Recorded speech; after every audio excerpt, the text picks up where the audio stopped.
Hi hello friends, welcome to Annuvalli kitchen. ಇವತ್ತಿನ ವಿಡಿಯೋದಲ್ಲಿ ಟೇಸ್ಟಿಯಾಗಿರೋಂಥ ಬೆಂಡೆಕಾಯಿ ತೊಕ್ಕು ಅಥವಾ ಚಟ್ನಿ ಯಾವ ರೀತಿ ಮಾಡೋದಂತಂದೇಳಿ ತೋರಿಸ್ಕೊಡ್ತಾ ಇದ್ದೀನಿ. ಬೆಂಡೆಕಾಯಿಂದ ನಾವು ಮಾಡ್ಕೊಳ್ಳೋಂಥ ಸಾಂಬಾರು ಆಗಿರ್ಬೋದು, ಫ್ರೈ, ಪಲ್ಯ ಈ ಥರ ರೆಸಿಪೀಸ್ ಅಲ್ಲದೇನೆ ಈ ಬೆಂಡೆಕಾಯಿ ತೊಕ್ಕು ಒಂದ್ಸಲ ಟ್ರೈ ಮಾಡಿ. ಟೇಸ್ಟ್ ಅಂತೂ ನೀವು ಯಾವತ್ತೂ ಮರೆಯೋದೇ ಇಲ್ಲ, ಮತ್ತೆ ಮಾಡ್ಕೊಂಡು ತಿನ್ನಬೇಕಂತ ಅನಿಸುತ್ತೆ, ಅಷ್ಟು ಟೇಸ್ಟಾಗಿರುತ್ತೆ. ಆ್ಯಂಡ್ ಕಡಿಮೆ ಇಂಗ್ರೀಡಿಯೆಂಟ್ಸ್ನ ಯೂಸ್ ಮಾಡಿಕೊಂಡು ಮಾಡೋ ಅಂಥದ್ದು ಕ್ವಿಕ್ಕಾಗಿ ಸಹ ಮಾಡ್ಕೋಬೋದು. ಸೊ ಈಗ ಲೇಟ್ ಮಾಡಿದ ರೆಸಿಪಿನ ಸ್ಟಾರ್ಟ್ ಮಾಡೋಣ.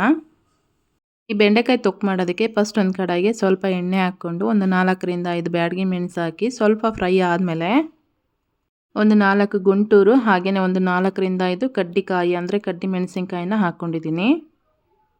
ಮೆಣಸಿನ್ಕಾಯಿನ ಚೆನ್ನಾಗಿ ಫ್ರೈ ಮಾಡ್ಕೊಂಡ್ಮೇಲೆ ಒಂದು ಅರ್ಧ ಸ್ಪೂನ್ ಆಗೋಷ್ಟು ಜೀರಿಗೆ ಹಾಗೆಯೇ 1 ಸ್ಪೂನಷ್ಟು ಧನಿಯಾ ಕಾಳನ್ನು ಹಾಕಿ ಇವನ್ನ ರೋಸ್ಟ್ ಮಾಡಿ ಒಂದು ಪ್ಲೇಟಿಗೆ ಎತ್ತಿಟ್ಕೊಂಡು ಅದೇ ಕಡಾಯಿಗೆ ಮತ್ತೆ ಒಂದು 2ರಿಂದ 3 ಸ್ಪೂನ್ ಆಗೋಷ್ಟು ಎಣ್ಣೆ ಹಾಕಿ ಕಟ್ ಮಾಡಿ ಇಟ್ಕೊಂಡಿರೋಂಥ ಬೆಂಡೆಕಾಯಿನ ಹಾಕ್ಕೊಂಡು ಬೆಂಡೆಕಾಯಿ ಫ್ರೈ ಮಾಡ್ಕೋಬೇಕಾದ್ರೆ ಅದರಲ್ಲಿರೋಂಥ ಲೋಳೆ ಎಲ್ಲ ಬಿಟ್ಕೊಳ್ಳುತ್ತಲ್ಲ, ಲೋಳೆ ಬಿಟ್ಕೋಬಾರ್ದು. ಆ್ಯಂಡ್ ಕ್ವಿಕ್ಕಾಗಿ ಫ್ರೈ ಆಗಬೇಕು ಅಂದರೆ ಸ್ವಲ್ಪ ಉಪ್ಪು ಹಾಕ್ಕೊಂಡು ಈ ರೀತಿ ಫ್ರೈ ಮಾಡಿಕೊಂಡ್ರೆ ಬೆಂಡೆಕಾಯಿ ಎಲ್ಲ ಚೆನ್ನಾಗಿ ಫ್ರೈ ಆಗುತ್ತೆ.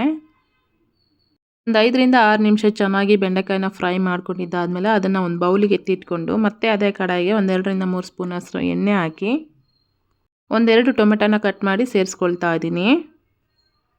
ಟೊಮೆಟೊ ಬೇಗ ಸಾಫ್ಟ್ ಆಗಬೇಕಂದ್ರೆ ಒಂದು ಚಿಟಿಕೆಯಷ್ಟು ಉಪ್ಪು ಹಾಕಿ ಫ್ರೈ ಮಾಡಿಕೊಂಡ್ರೆ ಟೊಮೆಟೊ ಎಲ್ಲ ತುಂಬ ಬೇಗನೆ ಸಾಫ್ಟಾಗಿ ಫ್ರೈ ಆಗಿಬಿಡುತ್ತೆ.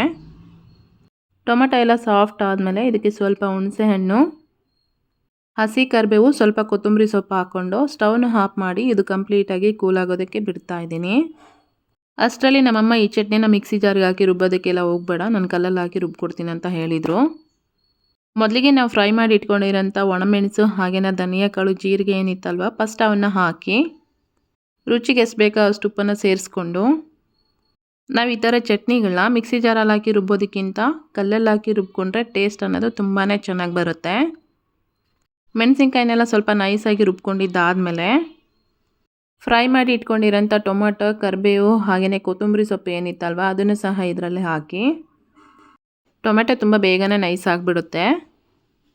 ಟೊಮೆಟೊನ ಕಚ್ಚಪಚ್ಚ ರುಬ್ಕೊಂಡಿದ್ದಾದಮೇಲೆ ಬೆಂಡೆಕಾಯಿನ ಇದರಲ್ಲಿ ಸೇರಿಸ್ಕೊಂಡು ಬೆಂಡೆಕಾಯಿನ ತುಂಬ ನುಣ್ಣಗೆಲ್ಲ ರುಬ್ಕೊಳ್ಳೋದಕ್ಕೆ ಹೋಗಬಾರ್ದು, ಸ್ವಲ್ಪ ತರಿಯಾಗಿರಬೇಕು. ಈ ಚಟ್ನಿನ ರುಬ್ಕೋಬೇಕಾದ್ರೆ ಬಾಯಲ್ಲಿ ನೀರು ಬರ್ತಾ ಇತ್ತು ಅಂತ ಅಂದ್ಕೊಳ್ಳಿ, ಅಷ್ಟು ಫ್ಲೇವರ್ಫುಲ್ಲಾಗಿತ್ತು. ಬೆಂಡೆಕಾಯಿನ ಸ್ವಲ್ಪ ತರಿಯಾಗಿ ರುಬ್ಕೊಂಡಿದ್ದಾದಮೇಲೆ 1-2 ಮೀಡಿಯಮ್ ಸೈಜ್ ಈರುಳ್ಳಿ ಹಾಕಿ ಈರುಳ್ಳಿನ ನೀವು ಕಟ್ ಮಾಡಾದರೂ ಮಿಕ್ಸ್ ಮಾಡ್ಕೋಬೋದು. ಕಲ್ಲಲ್ಲಿ ಹಾಕಿ ಕುಟ್ಕೊಂಡಿದ್ದಾದಮೇಲೆ ಕೊನೆಯದಾಗಿ ನಾವು ಇದಕ್ಕೆ ಸ್ವಲ್ಪ ಸಿಪ್ಪೆ ಬಿಡಿಸಿಟ್ಕೊಂಡಿರೋಂಥ ಬೆಳ್ಳುಳ್ಳಿನ ಹಾಕ್ಕೊಂಡು ಜಸ್ಟ್ ಅದನ್ನು ಜಜ್ಜಿಬಿಟ್ಟು ಚಟ್ನಿನ ಮಿಕ್ಸ್ ಮಾಡಿಕೊಂಡ್ರೆ ಬೆಂಡೆಕಾಯಿ ತೊಕ್ಕು ಅಥವಾ ಚಟ್ನಿ ಅನ್ನೋದು ರೆಡಿ ಆಗುತ್ತೆ. ಈ ಚಟ್ನಿನ ನಾವು ಚಪಾತಿ ಜೊತೆ ಆಗಿರ್ಬೋದು, ರೈಸ್ ಜೊತೆ ಆಗಿರ್ಬೋದು, ಯಾವುದ್ರ ಜೊತೆ ಬೇಕಾದರೂ ತಿನ್ಬೋದು, ತುಂಬಾ ಟೇಸ್ಟಾಗಿರುತ್ತೆ. ನಾನಿಲ್ಲಿ ಚಟ್ನಿ ರೆಡಿ ಆಗೋದನ್ನೇ ಕಾಯ್ತಾ ಇದ್ದೆ, ಬಿಸಿ ಬಿಸಿ ರೈಸ್ ಜೊತೆ ಹಾಕ್ಕೊಂಡು ತಿಂತಾಯಿದ್ರೆ ತುಂಬಾ ಟೇಸ್ಟಾಗಿತ್ತು. ಸೊ ನೀವು ಒಂದ್ಸಲ ಟ್ರೈ ಮಾಡಿ, ಟೇಸ್ಟ್ ಹೆಂಗಾಗಿತ್ತು ಅಂತಂದೇಳಿ ಕಮೆಂಟ್ ಮಾಡೋದನ್ನು ಮರಿಬೇಡಿ.